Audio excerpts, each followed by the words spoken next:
lees vir ons vandag uit Psalm 52 vers 10. Maar ek is soos 'n wellige olyfboom in God se huis. Ek stel my vertroue in God se troue liefde vir altyd en altyd. Daar's bome wat vinnig groei, maar net so vinnig weer verdwyn. Ander groei stadig. Hulle wortels strek al hoe dieper in die grond in en jare later staan hulle steeds sterk, selfs nadat storms oor hulle gewaai het.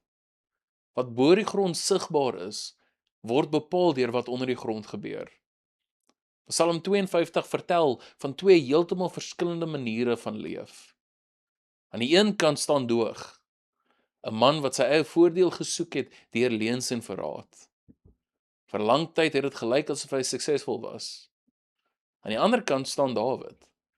Hy was op daardie stadium 'n vlugteling sonder mag of aansien, maar hy kies om sy vertroue nie in mense of omstandighede te plaas nie, maar in die Here. Daarom beskryf Dawid homself as 'n wellige olyfboom in God se huis. 'n Olyfboom word nie oornag groot nie.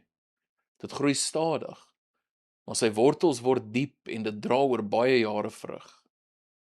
So lyk 'n lewe wat in God se troue liefde gewortel is.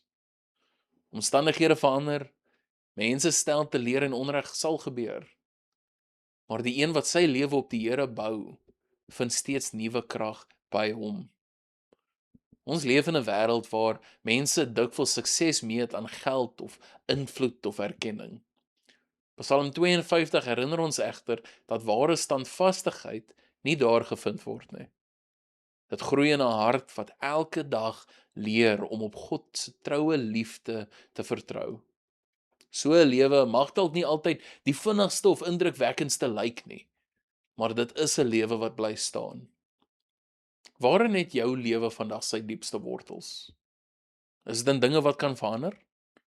Of in God se onveranderlike en troue liefde? Liewe Here, help ons om ons vertroue nie op tydelike dinge te bou nie, maar op U liefde. Laat ons lewens so sterk bome wees, diep gewortel in U en vrug dra wat U eer. Amen.